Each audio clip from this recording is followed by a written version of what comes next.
Hello नमस्कार, मी आहे Ekta. Welcome back to my channel. तर मला माझ्या एंटायर लाईफला थोडं अपग्रेड करायचं आहे. सेल्फ इम्प्रूव्हमेंटची जर्नी, स्वतःचं बेटर व्हर्जन बनण्याची जर्नी मी स्टार्ट केली आहे. आणि त्यासाठी मी सर्कल ऑफ लाईफ किंवा व्हील ऑफ लाईफ असंही म्हणू शकतो, ते मी तयार केलं आहे. आणि यात मी माझ्या लाईफची डिफरंट एरिया, डिफरंट ॲस्पेक्ट यात डिव्हाइड केलेत, जसं की फिटनेस, होम, मनी एट्सेट्रा. ओके. आणि त्यातल्या एक एरियावर मी हळूहळू वर्क करणार आहे.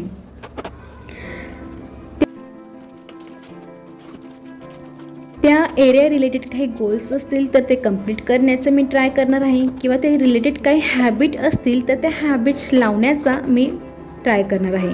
ओके.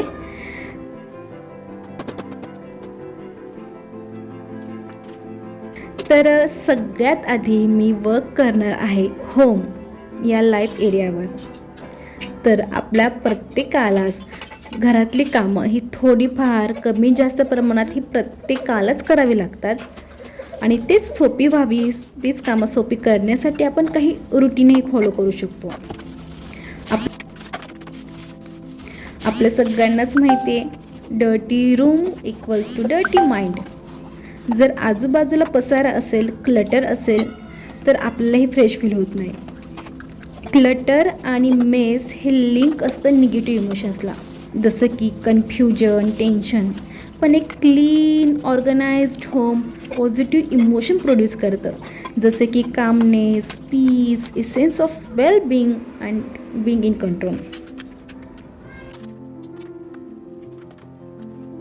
यासाठी ना तुम्ही एक एक्सपेरिमेंट करून बघा. एक कापड घ्या, ते नुकतंच असं चोळामोळा असलेलं कापड नुकतंच असं ठेवून द्या. आणि एक दुसरं कापड घ्या, ते छान व्यवस्थित फोल्ड करून व्यवस्थित घडी करून ठेवा.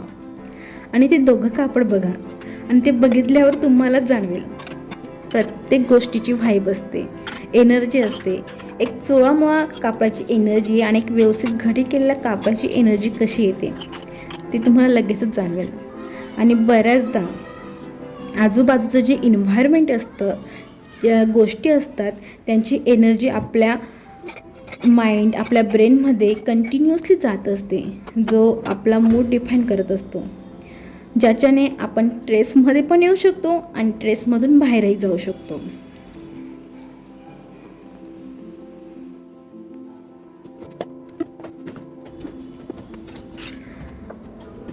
तर जेव्हा आपण क्लिनिंग स्टार्ट करतो तेव्हा आपण मेंटली रेडी होतो आपली लाईफ रिसेट करायला.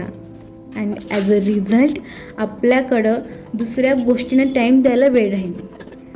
त्यासाठी जेवढं लवकर होत असेल तेवढं आपण घराला ऑर्गनाईज, क्लटर फ्री करायला हवं. जेव्हा घर क्लीन अँड ऑर्गनाईज असेल तर आपल्याकडं आपल्या इनर कंडिशनला बघायला टाईम असेल.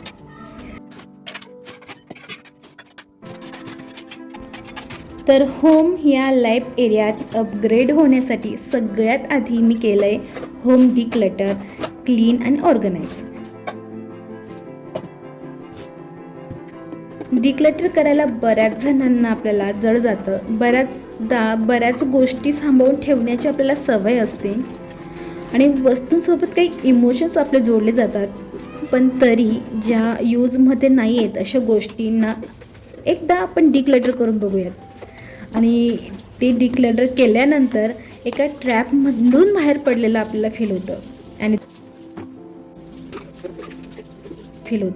आणि दुसरं म्हणजे प्रत्येक घरातल्या वस्तूंना त्यांची एक स्पेसिफिक जागा असली पाहिजे, जेणेकरून ती गोष्ट ज्यावेळी लागणार आहे त्यावेळी ती सापडेल.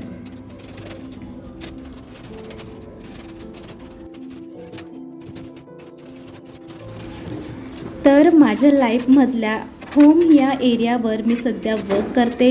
आणि त्यासाठीचा जो एक गोल होता तो म्हणजे होम डिक्लटर, डीप क्लीन आणि ऑर्गनाईज करण्याचा, तो कंप्लीट झाला आहे. आणि खरंच खूप फ्रेश फील होतं आहे.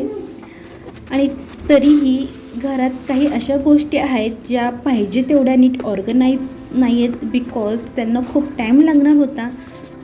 सो मी ते सेक्शन करून ठेवलं आहे, वेगळं ठेवलं आहे आणि थोडं थोडं करत त्या गोष्टी मी ऑर्गनाईज करणार. तर तुम्हाला व्हिडिओ आवडला असेल तर नक्की लाईक करा, कमेंट करा.